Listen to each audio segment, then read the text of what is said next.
तो 1 3 phase diagonal के अंदर सबसे पहले तो आप एक चीज समझिए कि 1 और 3 के अक्रॉस आपको निकालना है। ये रहा 1,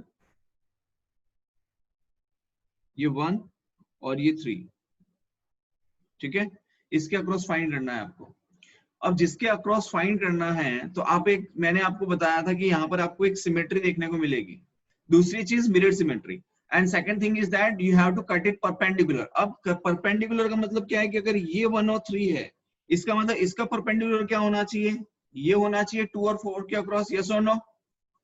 आपका जो परपेंडिकुलर है वो इसके परपेंडिकुलर क्या होना चाहिए, 2 और 4 आएगा ना इसका परपेंडिकुलर, तो 1 और 3 का, 1 और 3 का परपेंडिकुलर अगर आप करेंगे तो क्या आएगा, ये आएगा 2 एंड 4।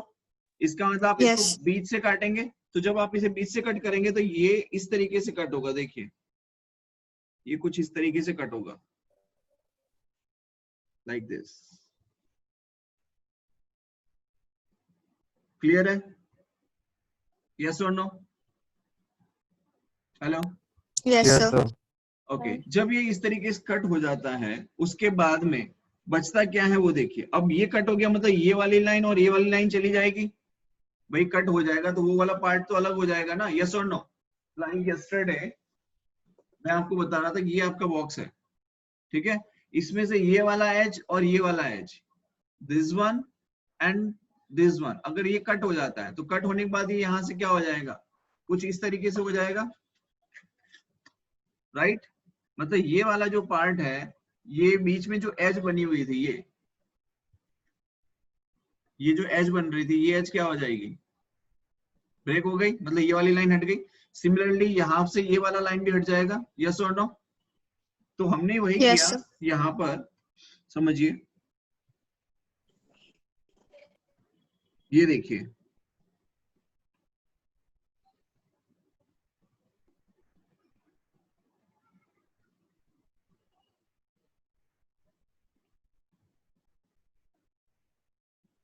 समझिए।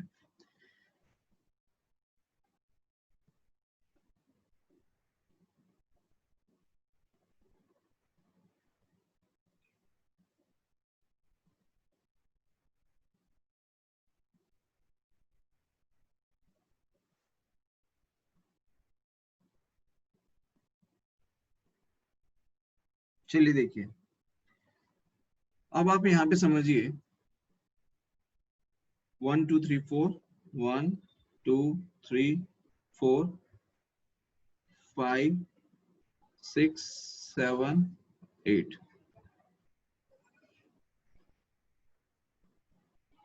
7 8, ठीक है। अब इसमें बाइसेक्ट करने के बाद, मतलब इसको आपने कट किया, कट करने के बाद में ये वाला ब्रांच गया और ये वाला ब्रांच गया,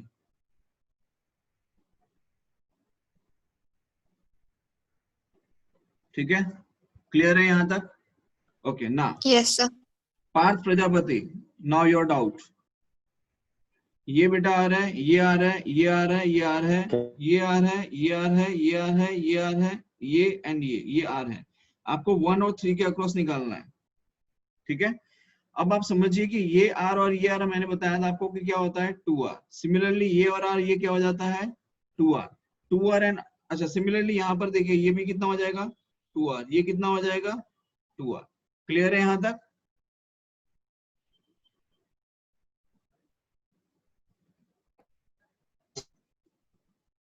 पार्थ प्रजापति, यहाँ तक क्लियर है बेटा? ओके ना, ये 2r और ये 2r बेटा पैरेलल है, हाँ सर, दोनों पैरेलल में। ठीक है। तो इसका आर इक्विवेलेंट क्या आ जाएगा r। सिमिलरली यहाँ पर ये 2r और ये 2r भी पैरेलल में है, तो इसका आर इक्विवेलेंट भी क्या आ जाएगा,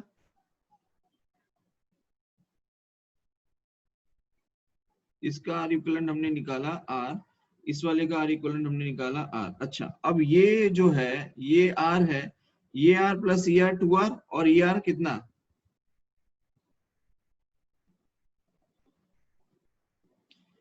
देखो समझो, ये r हो गया ऊपर वाला, लिसन अगेन बेटा, ये वाला कितना हो गया, R. r हो गया, these are and these are series. Sir दूसरे कलर से करो ना, सब मिक्स हो रहा है, पता नहीं चल रहा है। क्या बता रही हो? दूसरे कलर से लिखो ना, आप जो लिख रहे हो अभी वो मिक्स हो जा रहा है। ओके, ये हमने इसका निकाल लिया, R इक्वलेंट R आ गया कुछ इस तरीके से। देखो रुको, इसको मैं नेक्स्ट पेज पे ले लेता हूं।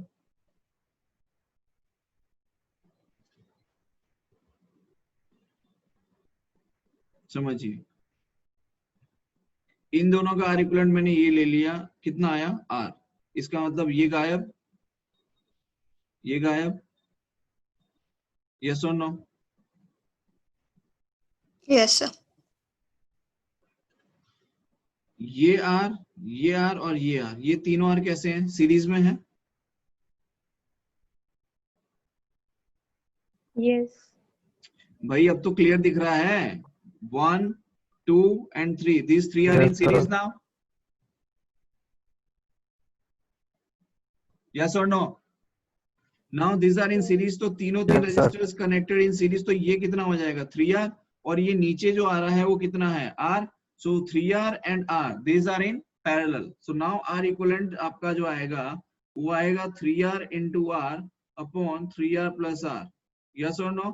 तो ये आ जाएगा 3R Yes, square by 4R, तो ये आपका आंसर आ जाएगा 3R by 4. Now is it clear? Yes, sir.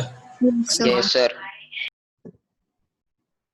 Okay, अब समझिए, यहां तक क्लियर है? सर नीचे वाले है ना, नीचे सर नीचे वाला आर इक्विवेलेंट की वैल्यू कहाँ आ गई सर? तो अरे बेटा इसके अक्रॉस निकाली ना 1 और 3 के, ये रहा, ये 1 है और ये 3 है, ये हट जाएगा ना, इसका आर इक्विवेलेंट कितना आ गया?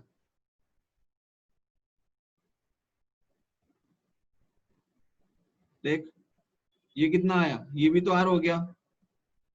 अब ये वाला पार्ट, क्योंकि आपको 1 और 3 के अक्रॉस निकालना है, तो ये पूरा 3R और ये कितना R, तो ये दोनों पैरेलल में आ जाएंगे ना अब। हाँ सर बराबर। ठीक है, हाँ क्लियर है सभी को? Yes, sir. Yes. ग्रेट।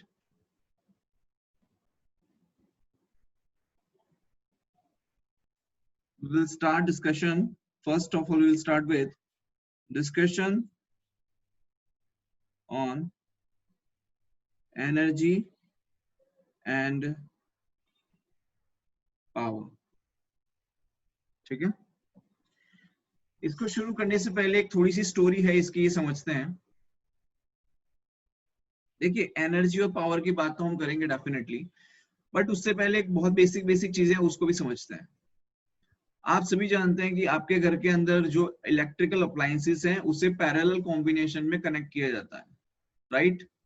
जितने भी इलेक्ट्रिकल अप्लायंस हैं, मतलब आपका घर का अंदर जो वायरिंग किया जाता है, that wiring is in a parallel combination. Even industries के अंदर भी पैरेलल कॉम्बिनेशन ही यूज किया जाता है। अब पैरेलल कॉम्बिनेशन ही यूज क्यों किया जाता है, उसके पीछे का रीजन क्या है? ठीक है, वोल्टेज सेम रहता है इसलिए सर। एक्चुअली ठीक है, वो तो है ही, बिल्कुल सही बात है, वोल्टेज सेम रहता है, दैट इज राइट, बट उसके अलावा एक और रीजन भी है जो एक्ट करता है उसके पीछे, एंड दैट रीजन इज कि मान लीजिए सपोज आपके रूम के अंदर 5 या 6 स्विच पॉइंट्स हैं, क्या है 5 to 6 स्विच पॉइंट्स हैं। उन 5 to 6 स्विच पॉइंट के साथ में अलग अलग चीजें, अलग अलग इलेक्ट्रिकल अप्लायंसेस कनेक्ट किए गए। मान लीजिए एक के साथ आपने एसी कनेक्ट किया है, एक के साथ आपने ट्यूबलाइट कनेक्ट किया है, एक के साथ आपने एलईडी बल्ब कनेक्ट किया है, एक के साथ आपने मान लीजिए अपना फैन कनेक्ट किया हुआ है, एक के साथ आपने अपने क्या बोल सकते हैं, लैपटॉप के लिए आपका एक कनेक्शन लिया हुआ है, राइट? तो इस तरीके से कनेक्शन दिए हुए हैं। नाउ द थिंग इज, अगर मान लीजिए कि कॉम्बिनेशन अगर सीरीज रखते, मान लीजिए मैं यहाँ पर आपको बताऊं कुछ इस तरीके से, मान लीजिए ये आपका फैन है, ये आपका एसी है, ये आपका कनेक्शन है, लैपटॉप है, मान लो यहाँ पे लैपटॉप कनेक्ट किया हुआ है, एंड यहाँ पर मान लीजिए हमने ट्यूबलाइट कनेक्ट की हुई है, यहाँ पे आपने एलईडी कनेक्ट किया हुआ है, कुछ इस तरीके से आपने कनेक्शन किया हुआ है, ये सीरीज कॉम्बिनेशन है, राइट? अब होगा क्या सीरीज के अंदर, मान लीजिए कि गलती से भी कोई फॉल्ट आया फैन के अंदर, किसमें फॉल्ट आया, फैन के अंदर। अगर फैन के अंदर फॉल्ट आएगा तो क्या करंट यहां से आगे फ्लो कर पाएगा, यस और नो, नहीं कर पाएगा। अगर फैन में करंट फ्लो नहीं कर पाएगा, दैट मीन्स ना ही तो आपका एसी चलेगा, ना ही आपका लैपटॉप चलेगा, ना ही आपकी ट्यूबलाइट चलेगी, ना ही आपका एलईडी चलेगा, यस। तो इस तरीके की प्रॉब्लम को शॉर्ट आउट करने के लिए, इससे बाहर निकलने के लिए हमने कॉम्बिनेशन किया पैरेलल का। दूसरा एक और डिसएडवांटेज है जब आप सीरीज कॉम्बिनेशन करते हैं उस टाइम पे, वो ये कि अगर मान लीजिए मुझे सिर्फ फैन चलाना है, मुझे क्या चलाना है, सिर्फ फैन चलाना है, लेकिन जैसे ही मैंने फैन के लिए करंट स्टार्ट किया, मतलब मैंने जैसे ही फैन के लिए स्विच ऑपरेट किया, because it's a single switch, यहाँ पे एक सिंगल स्विच लगाई हुई है कुछ इस तरीके से, ठीक है। जैसे ही मैंने स्विच ऑन किया तो करंट फ्लो होके सीधा fan, AC, tubelight, laptop, LED सब में से फ्लो होना शुरू हो जाएगा। इसका मतलब क्या, सारे के सारे अप्लायंसेस कनेक्शन में आ जाएंगे, सारे ऑपरेट होने शुरू हो जाएंगे एक साथ, यस और नो। तो हमें जिसकी जरूरत नहीं है वो सारे अप्लायंसेस भी अभी क्या कर रहे होंगे, एक्ट कर रहे होंगे, they all are operating, right. But हमें ऐसा नहीं करना, हमें क्या करना है, हमें एक ऐसा सिस्टम बनाना है जिसके अंदर हम उनको इंडिविजुअली ऑपरेट कर सकें। इंडिविजुअली ऑपरेट करने के लिए हमने हर एक का एक अलग स्विच दिया और उसको हमने पैरेलल कॉम्बिनेशन में कनेक्ट किया।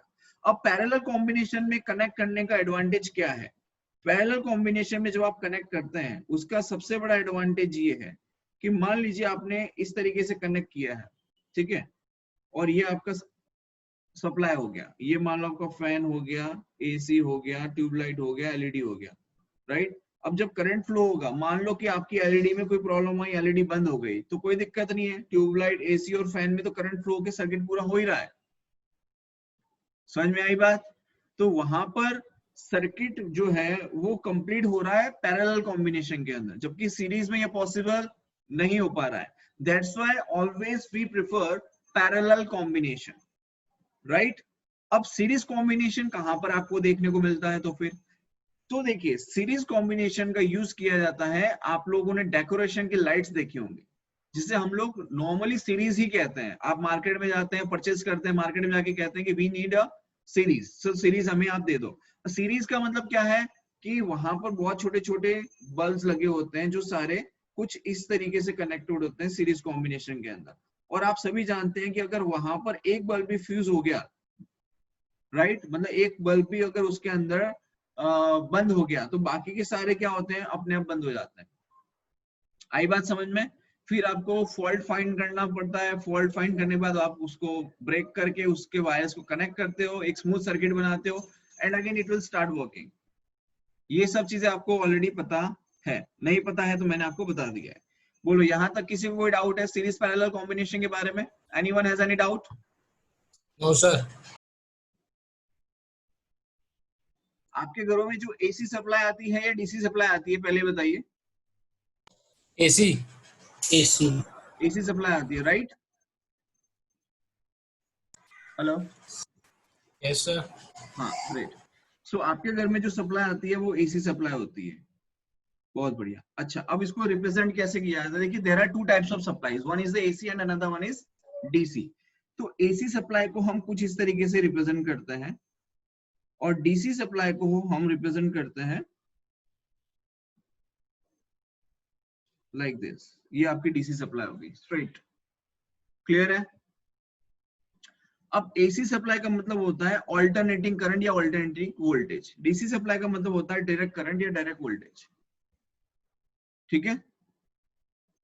जितने भी इलेक्ट्रॉनिक्स गैजेट्स हैं, जितने भी इलेक्ट्रॉनिक अप्लायंसेस हैं, वो सारे के सारे appliances most of DC operated होते हैं। जितने भी इलेक्ट्रॉनिक्स की मैं बात कर रहा हूँ, किसकी बात कर रहा हूँ, इलेक्ट्रॉनिक्स की। तो इलेक्ट्रॉनिक्स गैजेट्स जितने भी हैं, most of them are operating at DC, मतलब कि लोअर वोल्टेज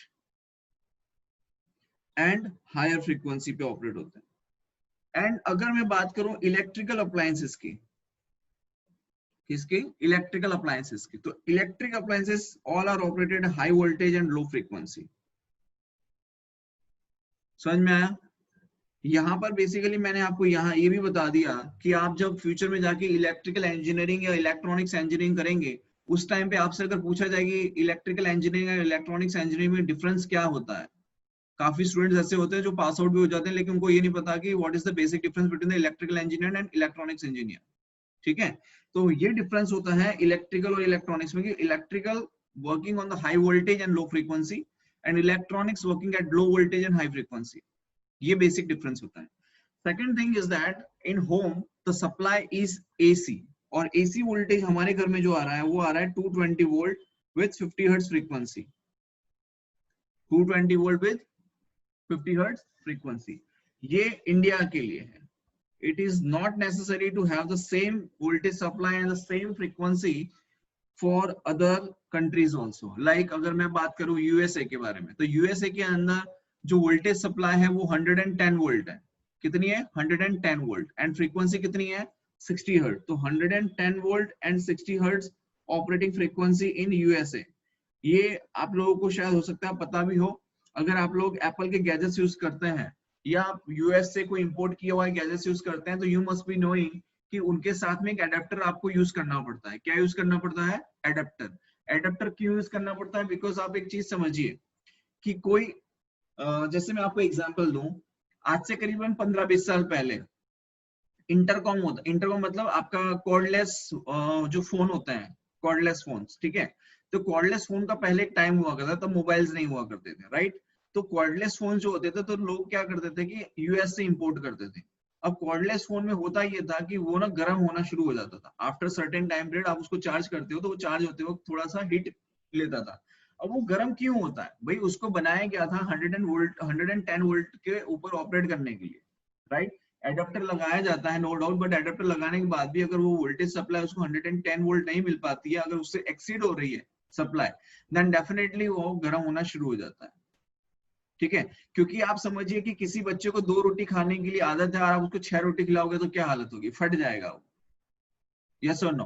तो सिमिलरली यहाँ पर भी जो इलेक्ट्रॉनिक गैजेट्स की बात करें या इलेक्ट्रिकल अप्लायंसेस की बात करें, तो उसकी अगर वो 110 वोल्ट 60 हर्ट्ज पे ऑपरेट होता है, अगर आप उसको 220 वोल्ट प्रोवाइड करोगे तो डेफिनेटली वो डैमेज होगा। इसलिए वहां पर क्या यूज किया जाता है? वहां पर यूज किया जाता है एडेप्टर। एडेप्टर के यूज से वो 110 वोल्ट को, मतलब जो 220 वोल्ट की जो सप्लाई होती है उसको डिक्रीज करके 110 वोल्ट पे लेके आया जाता है। एंड आफ्टर दैट आप उस इलेक्ट्रॉनिक गैजेट्स का यूज करते हो। इवन अगर आपने देखा होगा कि अब वर्ल्ड लेवल पे चीजें, ग्लोबल लेवल पे चीजें इंपोर्ट और एक्सपोर्ट की जाती हैं, तो जो भी चीजें होती हैं, इलेक्ट्रॉनिक गैजेट्स जो होते हैं, उसके पीछे लिखा होता है ऑपरेटेबल वन फ्रॉम 110 वोल्ट से लेके 240 या 230 वोल्ट तक ऑपरेट किया जा सकता है, राइट। इवन फ्रीक्वेंसी भी लिखी होती है 50 to 60 हर्ट्ज, वेरिएबल होती है, मतलब 50 हर्ट्ज पे भी काम करेगी और 60 हर्ट्ज पे भी काम करेगी। क्लियर है यहाँ तक सभी को? एवरीवन क्लियर है सभी को ये चीज? Yes sir. Yes. Yes. Great. Yes, sir. See, right now anyone has any doubt? Anyone has any doubt? No, sir. No, sir. Great. Right now I'm having one charger, but I don't think so कि आप उसको देख पाओगे। देखिए इसके ऊपर लिखा हुआ है, I can read for you. Input 100 to 240 volt, 50-60 hertz, 0.6 ampere is the current, and output given है 5 volt plus or minus, sorry, output given है 5 volt and I think 4.4 ampere है। I don't know what exactly it is written, but इस तरीके से ये जो charger है, इस चार्जर के ऊपर लिखा हुआ है। अगर आपके घर में कोई चार्जर है या कोई इलेक्ट्रॉनिक गैजेट्स है तो आप देख सकते हो। इवन आप अपने मोबाइल की बैटरी भी अगर देखोगे तो शायद हो सकता है उसके ऊपर भी लिखा हुआ आपको कुछ ना कुछ दिख जाएगा। ठीक है सर, यस सर वो सुपर वो चार्जर आते हैं जो स्पीडी चार्जिंग करते हैं, हाँ, तो उसमें क्या फंडा होता है? उसके अंदर ये फंडा होता है कि उसका आउटपुट जो होता है वो ज्यादा होता है। Like this the charger which I am having right now, देखो ये बड़ा चार्जर है, इसका आउटपुट ज्यादा होता है, आउटपुट करंट जो है वो ज्यादा होता है। आउटपुट करंट अगर ज्यादा है तो डेफिनेटली आपका मोबाइल जल्दी चार्ज होगा। सिंपल फंडा ये होता है। बाकी जो चार्जर्स होते हैं उसमें आउटपुट करंट कम होता है, इसलिए वो धीरे धीरे चार्ज होते हैं। बोलो क्लियर है? Yes sir. फाइन। ओके, सो ये चीज क्लियर हो गई सभी को कि एसी सप्लाई क्या होता है, डीसी सप्लाई क्या होता है, हमारे घर में कितनी सप्लाई वोल्टेज आ रही है, एंड क्या क्या है, एवरीथिंग इज क्लियर, राइट। चलिए अब हम स्टार्ट करते हैं सर्किट से। Let's start. देखिए, मान लीजिए यहाँ पर मैं एक रेजिस्टर ले लेता हूँ, यहाँ पे मैं एक बैटरी ले लेता हूँ कुछ इस तरीके से, ये 20 वोल्ट की बैटरी है, ये रजिस्टर है, यहाँ पे आपके पास क्यू चार्ज है, या जीरो वोल्टेज वी वोल्टेज, कुछ इस तरीके से हम अभी तक स्टडी करते आए हैं, राइट। तो यहाँ पर जब ये क्यू चार्ज आता है इस पॉइंट पे नेगेटिव टू पॉजिटिव की तरफ, तो बैटरी कितना वर्क कर रही होती है, वर्क डन बाय बैटरी कितना आता है, एनीवन, ये सबको पता होना चाहिए ना। Minus of qv, work done by battery कितना होता है, क्यूवी। Minus qv. नेगेटिव से positive. Work done by battery कितना होता है, क्यूवी, राइट। अच्छा, अब एक ही चीज समझिए, अगर मैं लिखूं power is equals to dw by dt, the rate of change of work done is your power, yes or no। Yes, क्या पावर को हम v into I भी लिख सकते हैं, क्या हम, देखो इसको ऐसे लिख लेता हूं, ये जो q है चार्ज, इसको मैं लिख सकता हूं dq by dt, then I can write dq by dt as I, yes or no। तो पावर आपका क्या हो जाता है, v into I, पावर क्या हो जाता है, v into I, ठीक है, क्लियर है यहां तक। This is your power. Power is basically rate of doing work per unit time. Power क्या होता है, पावर क्या होता है, rate of doing work per unit time, ये आपका पावर होता है, क्लियर है। अच्छा देखो दूसरी चीज, 1 HP, 1 HP क्या होता है, 746 वॉट, 1 HP क्या होता है, 746 वॉट, ठीक है, यस और नो। ये पता है आपको 1 HP 746 वॉट होता है। These are the facts that you have to remember, Yes, sir. Yes, sir. ठीक है। Okay, now as you know that power is equals to V into I। अच्छा, अब आप एक चीज समझ सकते हैं कि क्या आपको ये भी पता है कि power is equals to I square R होता है, क्या आपको ये भी पता है that power is equals to V square upon R होता है, यस और नो। ये आपको पता है ना, power is equals to V Yes, sir. Square by R, power is Yes, equals to I square R, clear है ये सब चीजें, Yes, sir. पक्का, यस और no. Yes, sir. Yes, sir. Okay now see,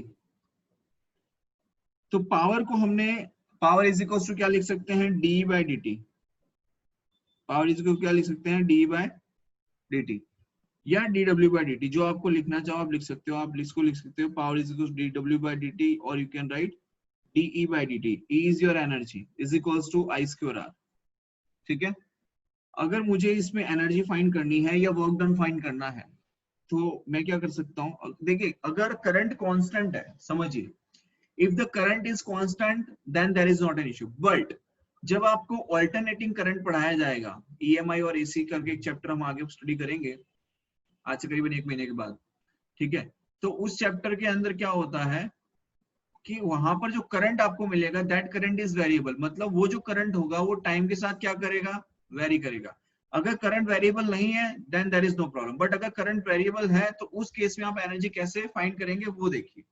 तो मैं भी ज्यादा डिटेल में नहीं जाऊंगा, लेकिन एक छोटी छोटी चीजें मैं आपको बता रहा हूँ अभी। तो हमें क्या करना पड़ता है, हमें लिखना पड़ेगा कुछ इस तरीके से दैट डी, और यू कैन से D W is equals to I square R dt. That means what I have to do? I have to do the integration. अगर आप इंटीग्रेशन करेंगे तो आपको एनर्जी कितना मिल जाएगा, एनर्जी इज इक्वल्स टू या work done is equals to I square RT। क्या हम ऐसा लिख सकते हैं, because if I is constant, R is constant, तो dt is the variable, तो dt का इंटीग्रेशन करेंगे तो आपको क्या मिल जाएगा, T मिल जाएगा। सो हमें यहाँ पर मिल गया that is work done is equals to I square RT, और you can say heat energy भी हम लिख सकते हैं heat is one type of energy, तो H इक्वल्स टू भी आप क्या लिख सकते हैं, I² RT लिख सकते हैं। यस और नो? क्लियर है यहां तक? Yes sir. फाइन। अब देखिए आगे, सपोज मैं एक एग्जांपल ले लेता हूं यहाँ पे इसी चीज को समझने के लिए।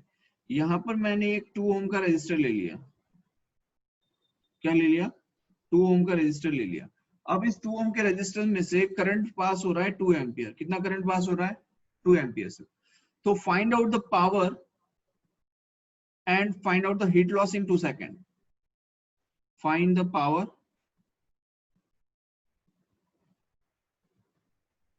और heat loss in t is equals to 2 second. ये आपको फाइंड आउट करना है। तो जैसे कि आप जानते हैं पावर क्या होता है, I² R होता है। यस और नो? तो I का स्क्वायर मतलब 2 का स्क्वायर 4 और R 2, तो 8 वॉट आ जाएगा। पावर का यूनिट वॉट होता है, ये आपको बहुत पता ही है बिकॉज ये बहुत छोटी चीजें हैं, तो ये आपको पता होनी चाहिए। H इज इक्वल टू क्या लिखेंगे, I² RT। I का स्क्वायर मतलब 2 का स्क्वायर 4, R का मतलब 2 और T इज योर टाइम कितना है, तो 2, तो 4 4 16, तो 16 जूल द एनर्जी। तो आपका जो हीट लॉस हुआ वो कितना हो जाता है, 16 जूल हो जाता है। हीट कितना हो जाता है, 16 जूल। बोलो क्लियर है यहाँ तक सभी को? Anyone has any doubt? No sir. Hello, clear है यहाँ तक? Yes sir. Yes sir. Next देखिए, सर पहली स्लाइड खोलो ना। ये वाली, इससे आगे वाली। इसके पहले वाली।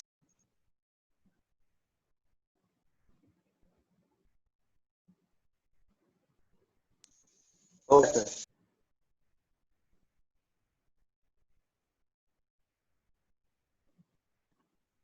ठीक है, चलिए देखिए आगे।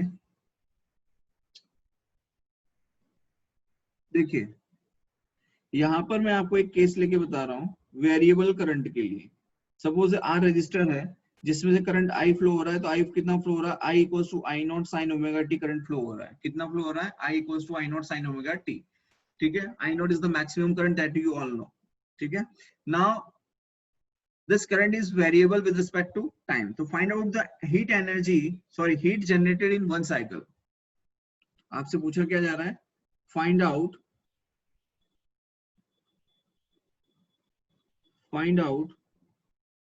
the heat generated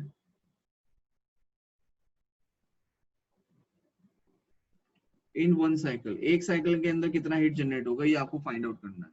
तो वो फाइंड करने के लिए आपके पास बेसिक फॉर्मूला है, H इक्वल्स टू क्या होता है, I² R dt। यस और नो? अगर मान लो मैं यहाँ पे ऐसे लिखूं, देखो अभी जस्ट मैंने आपको बताया हियर, ठीक है, ये तो H इक्वल्स टू मुझे क्या लिखना पड़ेगा, integration of I² R dt। Now I का वैल्यू कितना है, तो I का वैल्यू है I not square sine square omega t dt into R। Now R is constant, तो R को मैंने बाहर ले लिया। वेरिएबल क्या है, I not square sine square omega t dt।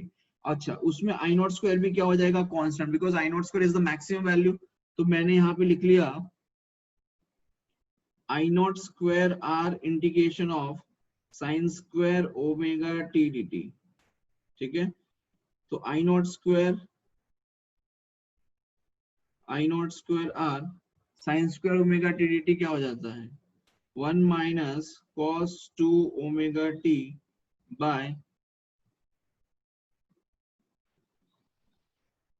Sine square omega t dt। इसका हमने ले लिया 1 माइनस cos 2 ओमेगा t।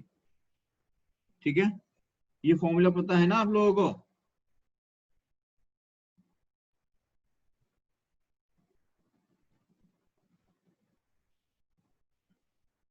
अब सो गए क्या सब लोग?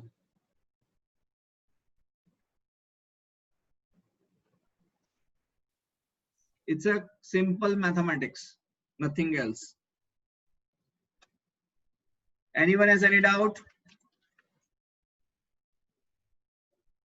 Anyone has any doubt? Okay, fine. No sir. आगे बढ़ते हैं। एक क्वेश्चन है आप लोगों के लिए। क्वेश्चन ये है, हम लोग जो इलेक्ट्रिसिटी बिल भरते हैं, हम लोग क्या भरते हैं? Electricity bill. We are paying bills. What we are paying bills. तो आप ये जो पे करते हो बिल्स बेटा, वो किस चीज के लिए करते हो? आपने जो करंट यूज किया उसके लिए पे करते हो, आपने जो वोल्टेज यूज किया उसके लिए पे करते हो, आपने जो पावर यूज किया उसके लिए यूज करते हो, या फिर आपने जो एनर्जी स्पेंड की उसके लिए पे करते हो? आप किस चीज के लिए पे करते हो electricity bill? Current, power, current, power के लिए। पावर पावर की। हेलो, ठीक यस है। सर। क्या आप में से किसी के घर में इस वक्त इलेक्ट्रिसिटी बिल अवेलेबल है? Any one of you have electricity bill with you? हाँ sir, 1 minute. Take your time. Yes sir. देखिए ये इलेक्ट्रिसिटी बिल है, ठीक है। अब आप एक चीज समझिए, यहाँ पर ये जो भी बिल आया है,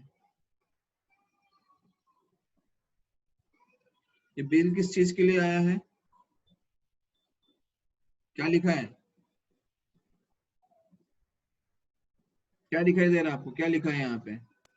एनर्जी चार्ज।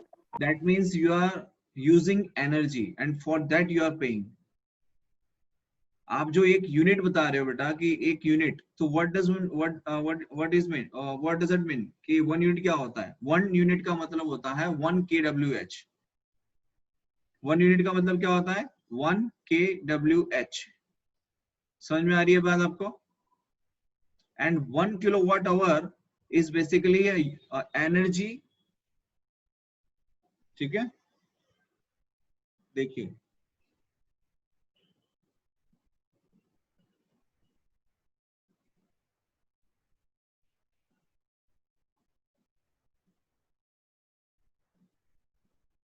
तो you are paying for what? Energy. Energy. ठीक है, क्लियर है यहां तक सभी को? अब Yes, एनर्जी sir. का एक यूनिट होता है। देखिए एनर्जी हम लिखते क्या है? पावर इनटू टाइम, यही लिखते हैं ना एनर्जी को, ठीक है। लेकिन ये एनर्जी में एक यूनिट है जिसे हम कहते हैं 1 kWh। इसका मतलब है 1 किलो वॉट आवर। 1 किलो मतलब 1000, यस और no? Watt into 1 hour, 1 hour मतलब 3600 सेकेंड्स। तो जब आप इसको कन्वर्ट करते हैं तो ये हो जाता है 3.6 into 10⁶ joule. And this 3.6 into 10⁶ joule is equal to 1 unit. ये आपका यूनिट का चार्ज होता है। अब यूनिट क्या है? तो देखिए यहाँ पर कहीं ना कहीं दिया होगा,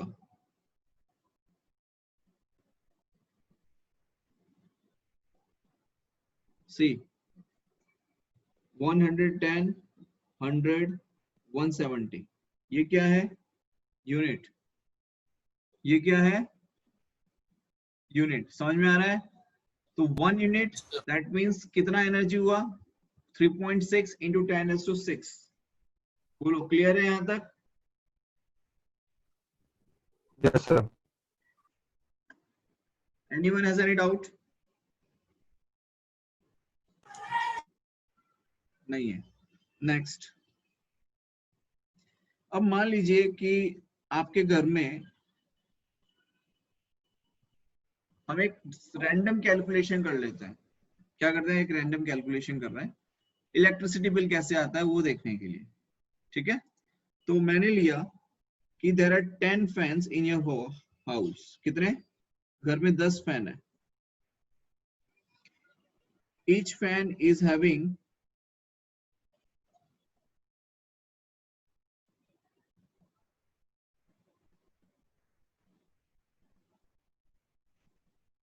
10 फैंस, पावर है 100 वॉट ईच, ठीक है। 15 ट्यूबलाइट से मान लेते हैं, सभी का पावर है 50 वॉट। एक एसी है और उस एसी का पावर है 7000 वॉट। ठीक है, अब ये सारी चीजें 10 घंटे के लिए यूज हुई। कितने दिन, कितने आवर्स के लिए? 10 आवर्स के लिए। ठीक है, अब आपने इसे यूज किया 10 आवर्स के लिए। Fine, so calculate the bill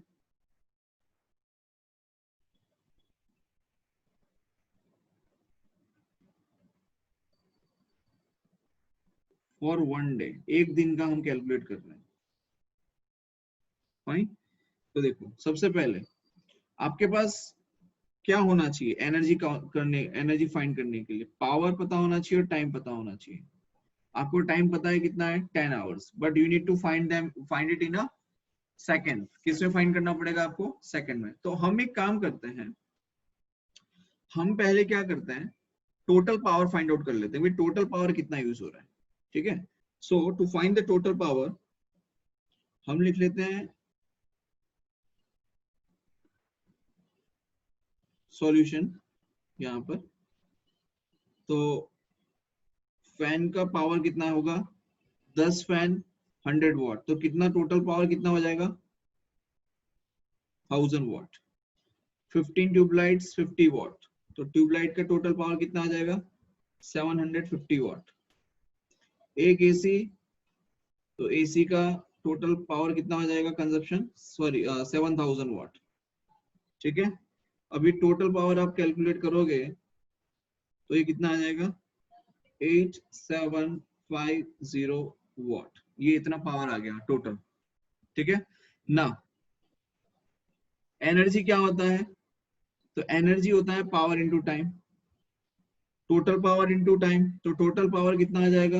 8750, ये आपका टोटल पावर हो गया। इनटू टाइम, तो टाइम कितना है बेटा? 10 आवर्स, तो 10 आवर्स उसको सेकंड में कन्वर्ट करेंगे तो 60 इंटू 60। समझ में आया?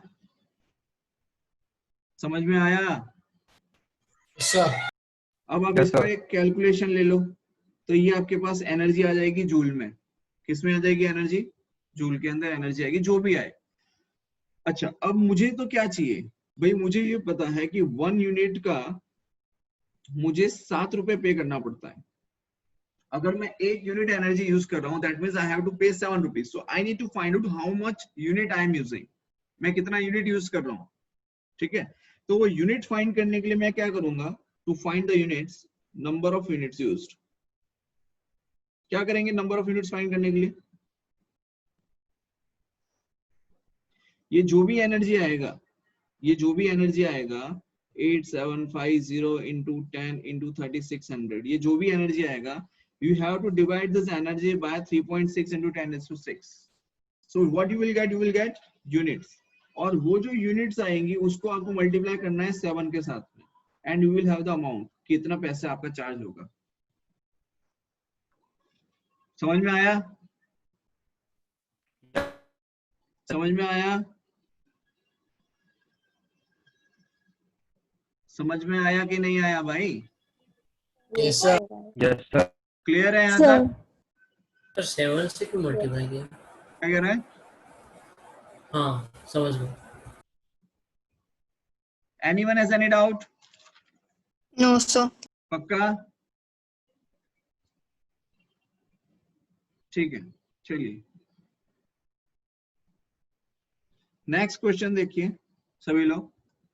जहां समझ में नहीं है मेहरबानी करके पूछ लेना। ठीक है, नेक्स्ट क्वेश्चन देखिए।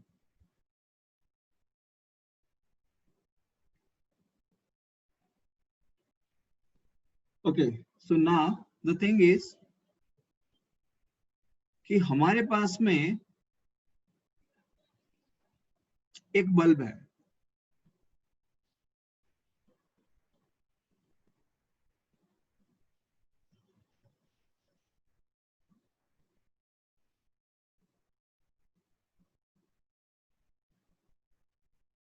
ये हमारे पास एक बल्ब है जो कि 220 वोल्ट पे ऑपरेटेड है और 100 वोल्ट उसका पावर है।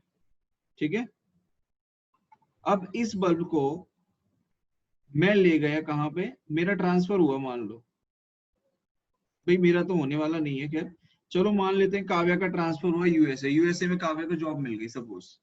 अब क्या होता है, काव्या यहाँ से बल्ब लेके गई अपने साथ में, और वहां पे कितने वोल्ट पे ऑपरेट होता है, 110 वोल्ट पे ऑपरेट होता है।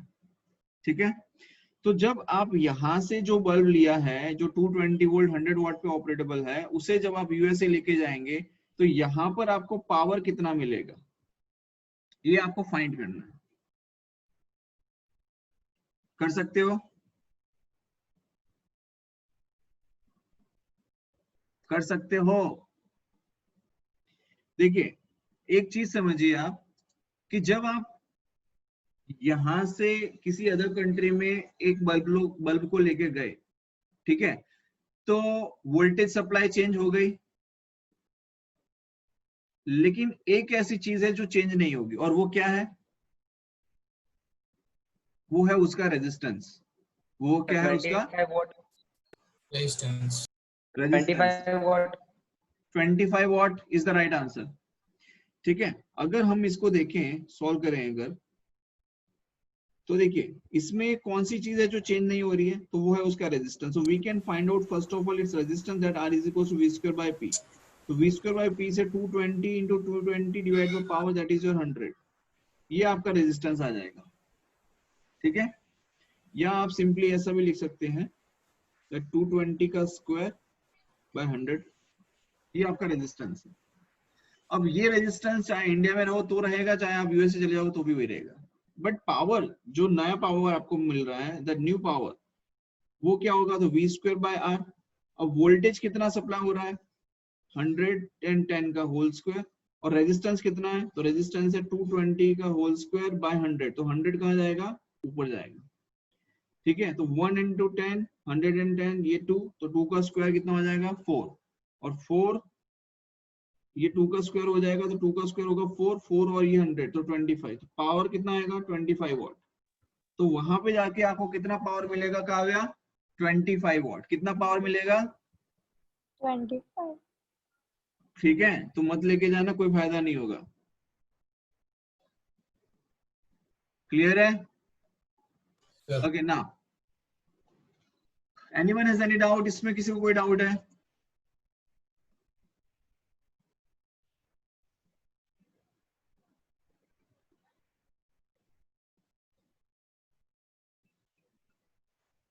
अब मैंने यहाँ पर 3 बल्ब ले लिए,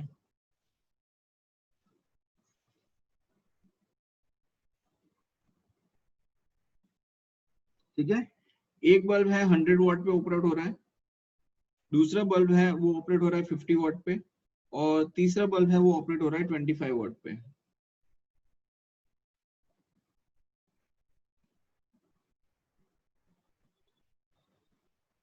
There are 3 bulbs, इसको नाम भी दे देते हैं A, B and C, these are the 3 bulbs। ठीक है, और तीनों को इक्वल सप्लाई दी जा रहा है, 220 वोल्ट सप्लाई पे ऑपरेट किया जा रहा है, तीन को कितने, 220 वोल्ट सप्लाई पे। अब इन सभी बल्ब्स को मैंने सीरीज में कनेक्ट कर दिया। कैसे कनेक्ट कर दिया है, I connected them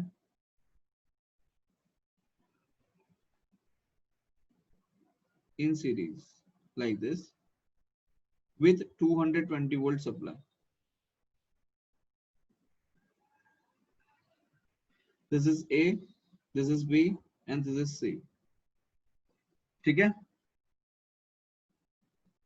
okay, now the question is, all the bulbs are connected in series and we have to compare its power। Power को कंपेयर करना है, तो ब्राइटनेस किसकी सबसे ज्यादा होगी,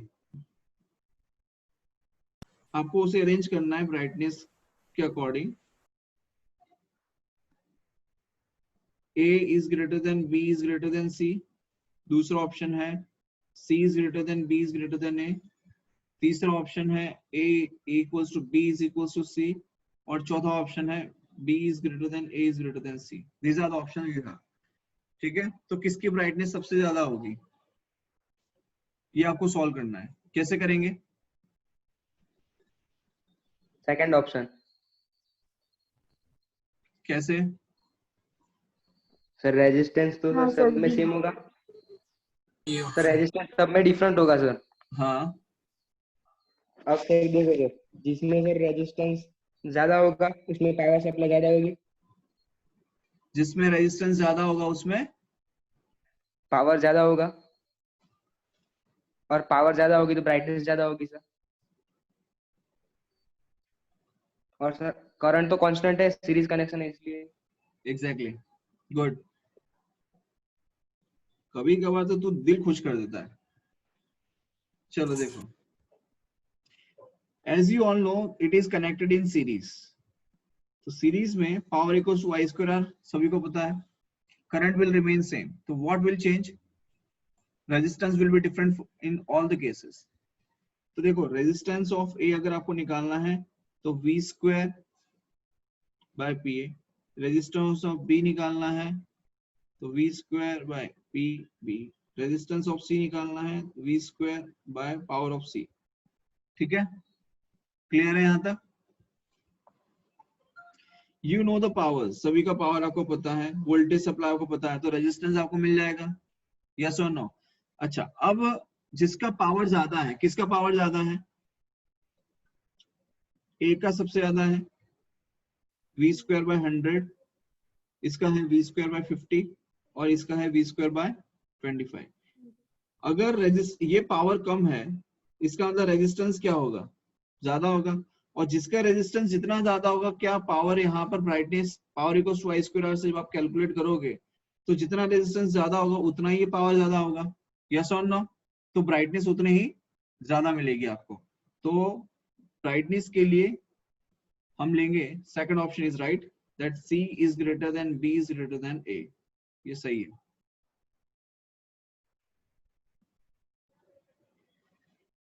गुड। नेक्स्ट इज, अच्छा एक बात बताओ, अगर उनको पैरेलल में कनेक्ट करेंगे तो क्या होगा?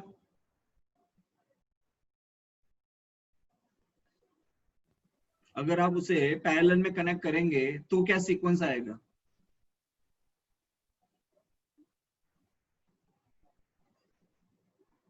If they are connected in parallel, in that case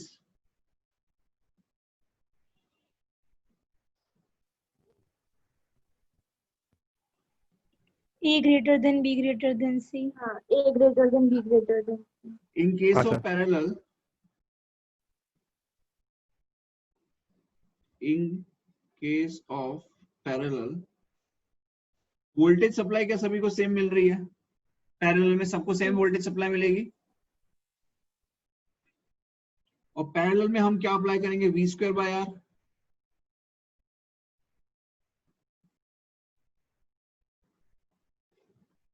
तो जिसका पावर ज्यादा होगा वो ज्यादा ब्राइटनेस से ग्लो करेगा। तो A is greater then B is greater then C, that's it. Clear है यहां तक? हेलो एवरीवन, क्लियर है? Yes sir. नेक्स्ट,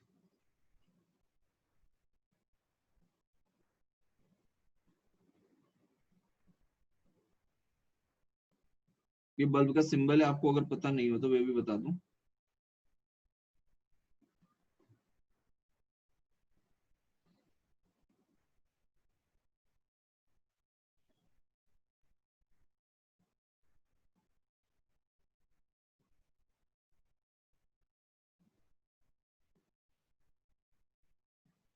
ये हमारे पास में 3 बल्ब्स हैं, 1 2 3 और ये चौथा 4। ठीक है, आपसे पूछा जा रहा है सेम कंपनी का बल्ब है, सेम रेजिस्टेंस है, सब कुछ सेम है, ब्राइटनेस के अकॉर्डिंग इसे सेट करना है। नंबरिंग में दे देता हूं, ये नंबर 1, ये नंबर 2, ये नंबर 3 और ये नंबर 4। ये 4 बल्ब हमने कनेक्ट किए हैं। Now you need to arrange them as the brightness level. Brightness के अकॉर्डिंग आप उसको रीअरेंज करेंगे, सॉरी अरेंज करेंगे, तो क्या सीक्वेंस आएगा? 1 2 3 4 4 2 3 1 3 2 1 4 या 2 3 2 3 1 4 या 1 4 2 इक्वल्स टू 3?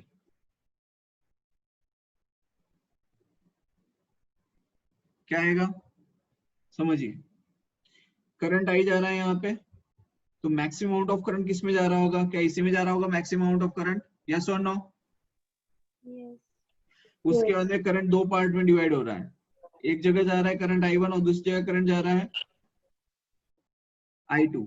दूसरी जगह क्या जा रहा है? Current I2। अब करंट यहाँ पर दो जगह जा रहा है, इसका मतलब क्या होगा? देखो सबसे पहली चीज तो फर्स्ट वाला सबसे ज्यादा ब्राइटनेस उसमें होगी, उसके बाद में यहाँ पे रेजिस्टेंस ज्यादा होगा। क्या होगा? रेजिस्टेंस ज्यादा होगा, और यहाँ पर रेजिस्टेंस कम है, तो किसमें करंट ज्यादा फ्लो होगा? फोर्थ वाले में। तो फोर्थ, एंड उसके बाद में it is greater than 2 is equal to 3। ये सीक्वेंस आएगा एज पर ब्राइटनेस।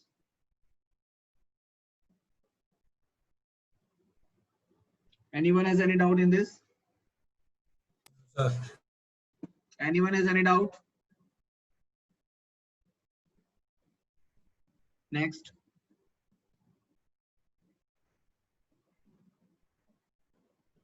समझिए, अगर मान लीजिए कि काव्या को बोला गया कि बेटा आप यूएसए में बहुत रह लिए, वापस आ जाओ कुछ दिनों के लिए, तो काव्या ने क्या किया कि काव्या ने कहा कि मैं मम्मी घर से यहाँ से बल्ब लेके गई थी यूएसए, तो मैं यूएसए से भी बल्ब वापस लेके आऊंगी। तो उसने यूएसए के बल्ब खरीदे और यूएसए के बल्ब वो इंडिया लेके आई। उसने 2 बल्ब परचेज किए। कितने? 2। तो बल्ब परचेज किए दो, एक बल्ब परचेज किया वो था 100 वाट का, और दूसरा बल्ब परचेज किया 100 watt operated 110 volt supply, and second bulb जो है that is again 50 watt and 110 volt supply brought from USA।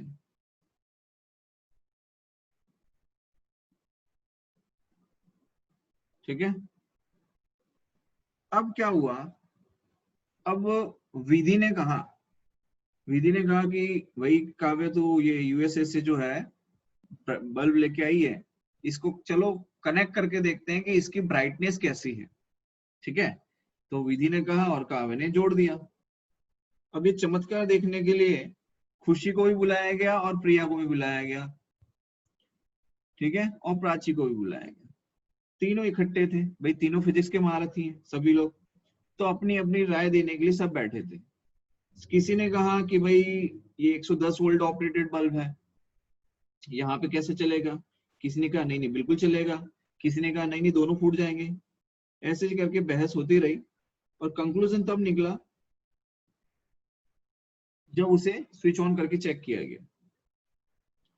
Question ये आया, क्या ए फूटेगा? दूसरा ऑप्शन ये आया, क्या बी फूटेगा? तीसरा ऑप्शन ये आया, क्या दोनों फूट जाएंगे? और चौथा ऑप्शन आया, नन ऑफ द अबव। बोलो क्या करेंगे? चार महारथी हो, बताओ क्या करोगे? आप बल्ब को वहां से लेके आए तो क्या चीज है जो चेंज नहीं होगी? रेजिस्टेंस। रेजिस्टेंस चेक करो सबसे पहले। तो रेजिस्टेंस किसका कितना आता है? तो यहाँ पर voltage supply 220 square by 100, 220 square by 50, this are the resistance we have. ठीक है, अब एक चीज आपको क्लियरली दिखाई दे रही है। क्या दिखाई दे रहा है बताएगा कोई कि रेजिस्टेंस किसका ज्यादा है? बी वाले का रेजिस्टेंस ए वाले से ज्यादा है कि नहीं? है या नहीं भाई? यहाँ पर 100 है, यहाँ 50 है, तो 2 टाइम्स किसका ज्यादा होगा? बी का ज्यादा है। यस और no? Yes, sir. Now you have connected them in series also. ये भी देखो एक नोटिस करने वाली बात ये है। अरे यार,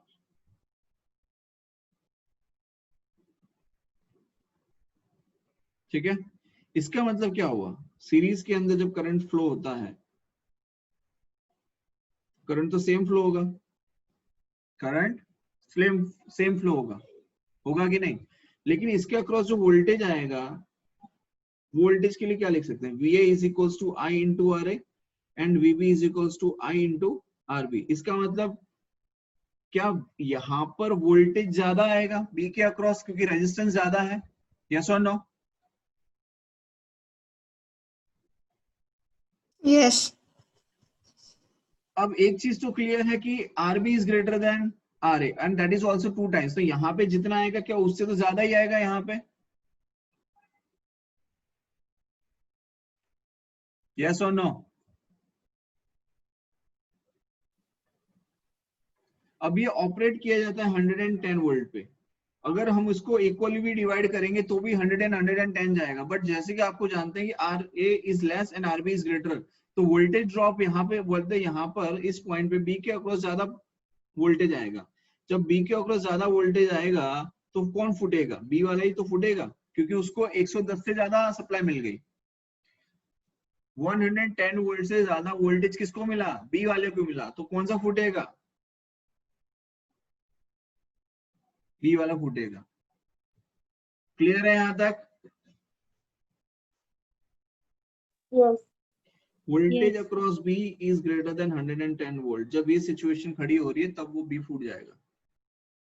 anyone has any doubt? Anyone has any doubt? No sir. No, sir.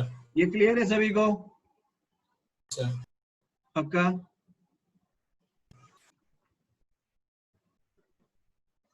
Yes और नो?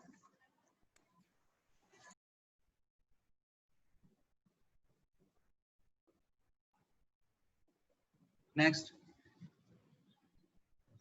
मान लीजिए कि देव और पार्थ, कल्प, नीर, दिव्या, ये सभी लोग कॉफी पीने के लिए मार्केट में गए हुए हैं बाहर।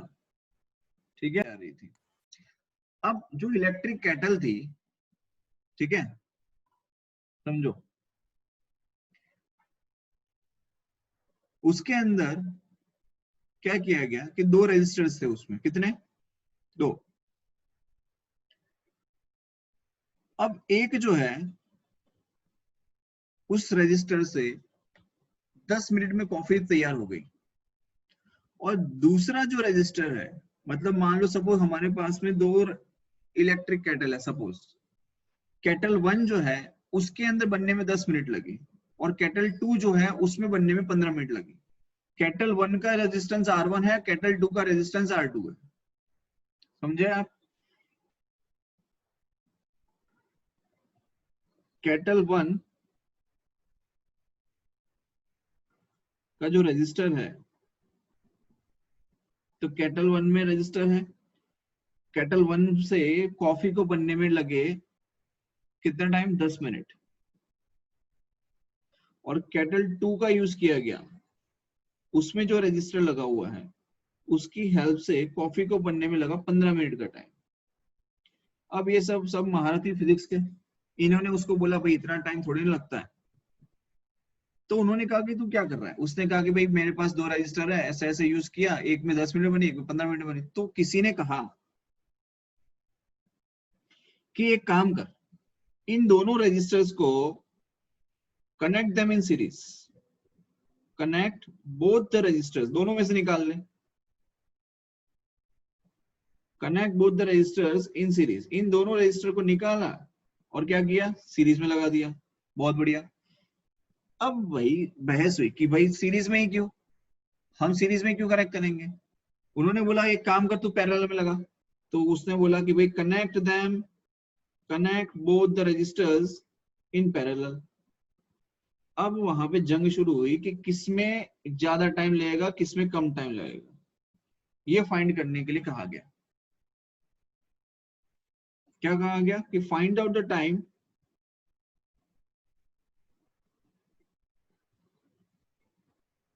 To prepare coffee. ये आपसे पूछा गया क्वेश्चन। बोलो, कर लोगे सवाल? सीरीज में सर। अरे इतना आसान होता भाई तो तुझसे थोड़ी ना पूछता। देखो, सबसे पहले तो एक चीज समझो, हम लोग कॉफी बनाते हैं बेटा किस, वो हीट से बनती है, हीट जनरेट होती है उसमें, तभी तो कॉफी बनेगी। यस और नो? यस और नो? तो क्या किया गया? Yes sir.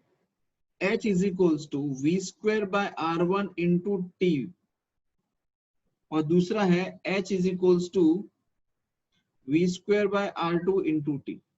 अब वोल्टेज तो दोनों ही केस में सेम है, उसको तो चेंज हो नहीं रहा है, तो मैं उसको चेंज करूंगा ही नहीं। R1 हमें पता नहीं है, टाइम कितना लग रहा है भाई, पहली बार 10 मिनट लग रही है। दूसरा केटल है उसमें कितना टाइम लग रहा है, तो 15 मिनट लग रही है। यस और नो? भाई आप बोलोगे कि आंखों के सामने हो रहा है जो हो रहा है वो, तो यस और नो आप बोलने की जिम्मेदारी आपकी। अब ये कहा गया पहली condition, connect them in series. पहली कंडीशन क्या ली गई, let's connect them in series. Series में कनेक्ट किया गया ये भाई साहब, ये केटल 1 ये केटल 2 का रेजिस्टर है, ये R1 हो गया ये R2 हो गया। अच्छा अब सीरीज में कनेक्टेड है तो R इक्विवेलेंट कितना आएगा, R इक्विवेलेंट आएगा R1 प्लस R2। तो हम हीट क्या लिख सकते हैं, हीट को हम लिख सकते हैं H equals to V by R1 plus R2 into time T। Yes और नो? भाई कुछ गलत लिखा क्या मैंने, नहीं लिखा है, तो हम लिख सकते हैं H। अच्छा अब हमें R1 R2 पता है क्या, R1 R2 नहीं पता है, तो हम क्या कर सकते हैं, यहां से R1 और R2 की वैल्यू निकाल देते हैं। तो यहाँ पे R1 क्या लिख सकते हैं, R1 is equals to V square by H into 100, क्या लिख सकते हैं, यस और नो? अरे लिख Yes, सकते sir. हैं कि नहीं, V Yes, sir. Square by H into 100। तो हमने क्या किया, यहाँ पे V स्क्वायर बाय R1 की जगह लिखा H बाय, क्या था, H बाय, अरे सॉरी 100 थोड़ी ना है, 10 है ये तो बेटा, देखो अभी गड़बड़ हो जाती नहीं तो। हाँ तो H अपॉन 10V स्क्वायर, तो H by 10V square plus R2 कितना है, तो H by 15V square. Yes और नो? लिख सकते हैं, अरे लिख सकते हैं कि नहीं लिख सकते हैं, यस और नो? मैंने कुछ गड़बड़ किया है क्या लिखने में, R1 इज इक्वल टू, ओ उल्टा लिख दिया है, R1 is equal to 10V square by H और R2 is equal to 15V square by H। अब सही है। अच्छा अब क्या किया गया, अब देखो ये V स्क्वायर गया, ये V स्क्वायर गया, ये V स्क्वायर गया, ठीक है, अरे समझ में आ रहा है,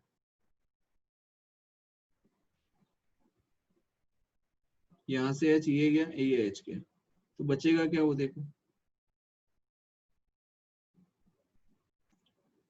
T is equals to 10 plus 15, तो टाइम कितना आ जाएगा, 25 minutes. Can you do this calculation, और मैं करके बताऊं? ये कैलकुलेशन समझ में आ गई, 10 plus 5 15 कर दिया मैंने, 25 मिनट्स आएंगी। यस और नो? Yes, sir. ये पक्का समझ में आया है, हवा में बात कर रहे हो?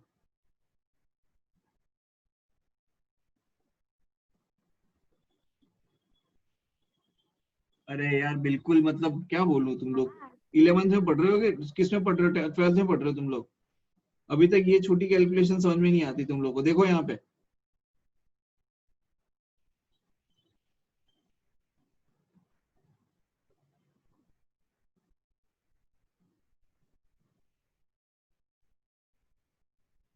समझो, ये कैसे लिखा जाएगा, V square bye, V square common, 10 plus 15, नीचे कितना H, ये H कहाँ जाएगा ऊपर, ये T ये H, ये V स्क्वायर ये V स्क्वायर ये H और ये H कैंसिल, तो T by 25 is equals to सामने है 1, तो T कितना आ जाएगा, 25 मिनट्स आएगा कि नहीं आएगा? ओके बिल्कुल ही। नेक्स्ट, अगर पैरेलल में कनेक्ट किया है, किसमें किया है, पैरेलल में, तो पैरेलल के लिए क्या लिखेंगे, सिमिलरली वही H is equals to V square by R equivalent into time T लिख सकते हैं। अच्छा अब आप समझिए कि 1 upon R is equals to क्या होगा, 1 bye R1 plus 1 bye R2, क्या यही होगा, यस और no? When you will connect them Yes, in sir. parallel, it will be like this. तो V square into 1 by R है, तो 1 by R को क्या लिख सकते हैं, 1 by R1 plus 1 by R2 into T।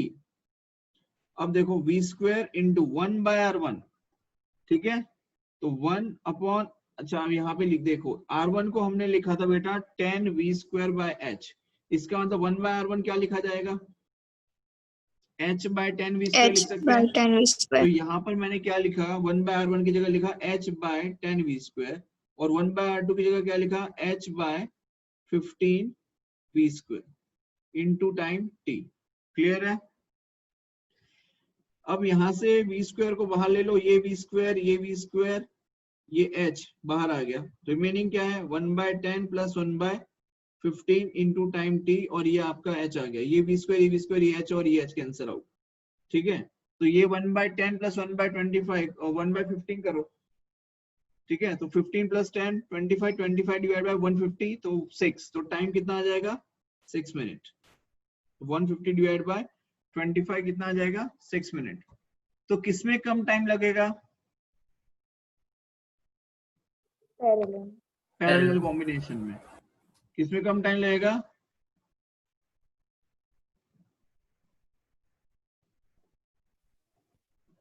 किसमें टाइम कम लगेगा, पैरेलल। बोलती बंद हो जाती है कई बार तो तुम लोगों की। समझ में आ गया? Yes sir. Okay great. Yes sir. Next question ये है, क्वेश्चन नहीं है एक्चुअली, एक थियरम है, आप लोग चाहो तो याद कर सकते हो। मैक्सिमम पावर ट्रांसफर थ्योरम कहते हैं इसको। इसकी एप्लीकेशन भी हम करेंगे आगे चल के, मतलब न्यूमेरिकल आएंगे इसके बेसिस पे। मैक्सिमम पावर ट्रांसफर थ्योरम, ठीक है, कुछ इस तरीके से है।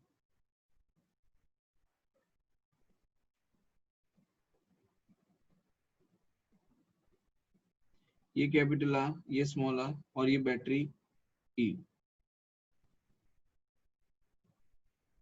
ठीक है, ई ले लो, भी ले लो, कोई दिक्कत नहीं है।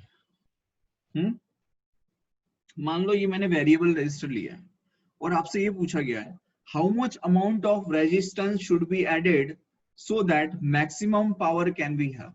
क्या क्वेश्चन पूछा गया, हाउ मच अमाउंट। देखो ये इंटरनल रेजिस्टेंस तो फिक्स है, इसे आप बदल नहीं सकते, लेकिन ये जो एक्सटर्नल रजिस्टर है उसे आप चेंज कर सकते हो। तो आपसे पूछा जा रहा है how much amount of resistance should be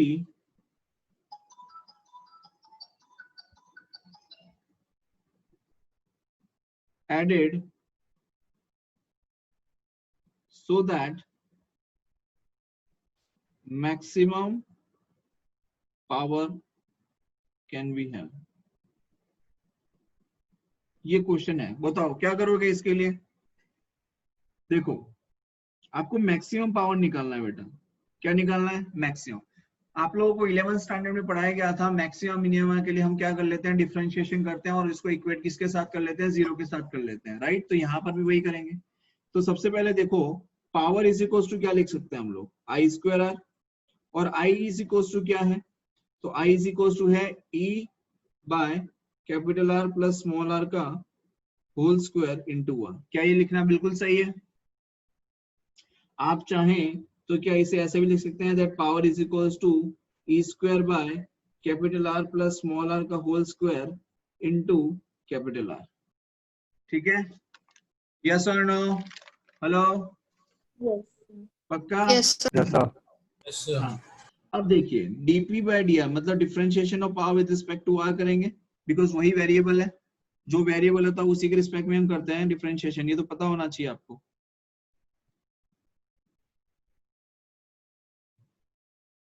dp by dr is equals to 0, मतलब d by dr, तो क्या लिख सकते हैं,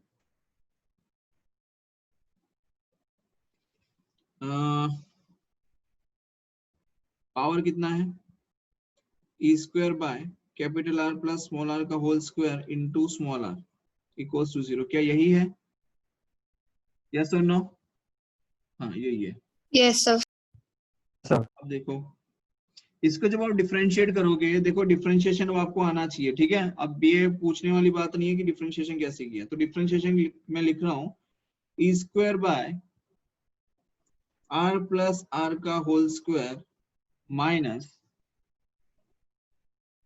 2 E square into R upon R plus R का क्यूब इज इक्वल्स टू 0।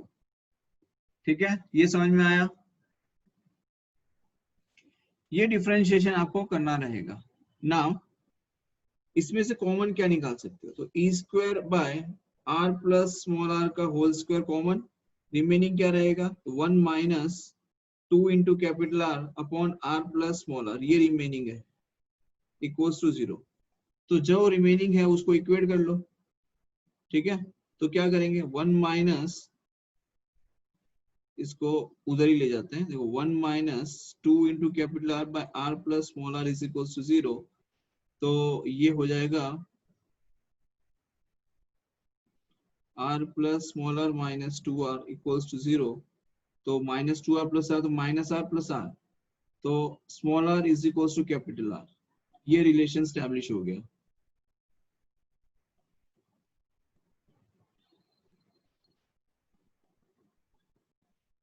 ये रिलेशन स्टैब्लिश हो गया। इसका मतलब क्या हुआ, समझ रहे हो आप?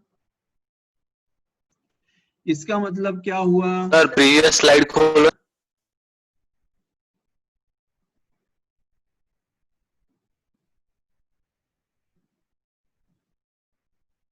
इसका मतलब ये है बेटा कि इंटरनल रेजिस्टेंस के इक्विवेलेंट अगर आपका एक्सटर्नल रेजिस्टेंस है तो हम कह हो सकते हैं गया। You will get the maximum power.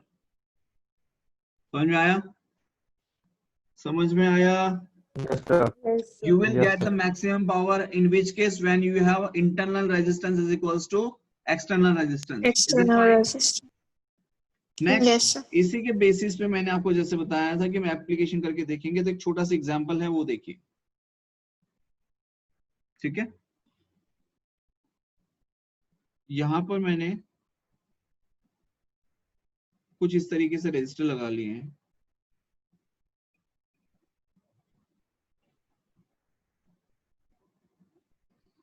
ये 1 ओम का रजिस्टर है, ये 6 ओम का रजिस्टर है, ये x ओम है, ये 3 ओम है, और हमने 10 वोल्ट की बैटरी लगाई है। आपसे पूछा ये जा रहा है find x for the maximum power in the circuit. Find the value of x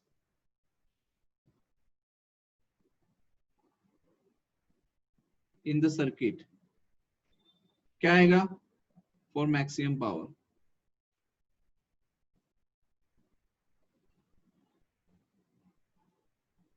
बताइए क्या आएगा?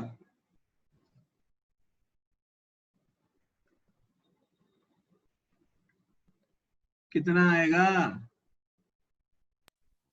क्या कंडीशन है 3. मैक्सिमम पावर की? 3. Smaller is equals to capital is the condition. 3. तो कितना आएगा resistance? X is equals to 3. ये आपका क्या है? स्मॉलर है, तो x कितना आना चाहिए? 3. 3. x 3. कितना आना चाहिए? 3. 3। कैसे निकाला? यहाँ 3 है तो यहाँ 3 ऐसा? No, नहीं sir. सर, क्या करना पड़ेगा? X और 3 पैरेलल में है, ये तो दोनों फिर वो कैसे 2 हो हैं? जाएगा. पैरेलल में, तो Parallel. 6 पैरेलल इंटू, और वो सीरीज पे। ये दोनों कैसे हैं? पैरेलल में, तो 6x बाय 6 प्लस x, और ये 1 किसके कैसा है उसके साथ में? सीरीज में, इज इक्वल्स टू ये जो रेजिस्टेंस है ये किसके इक्विवेलेंट होना चाहिए? ये टोटल r है, ये 3 किसके के। इक्विवेलेंट होना चाहिए? दो। स्मॉल r के इक्विवेलेंट। तो 3। स्मॉल r की वैल्यू कितनी है? 3। ठीक है, ऐसे कंपेयर किया, then 6x plus 6 plus x is equals to 18 plus 3x. तो ये हो जाएगा 6x plus 1 7x, 7x ये minus 3 इधर आएगा तो 4x is equals to 18 minus 6 12. तो x की वैल्यू कितनी आ जाएगी? 3. बोलो, क्लियर है? Yes, sir. Anyone has any doubt in this? Anyone has any doubt in this? No, sir. पक्का?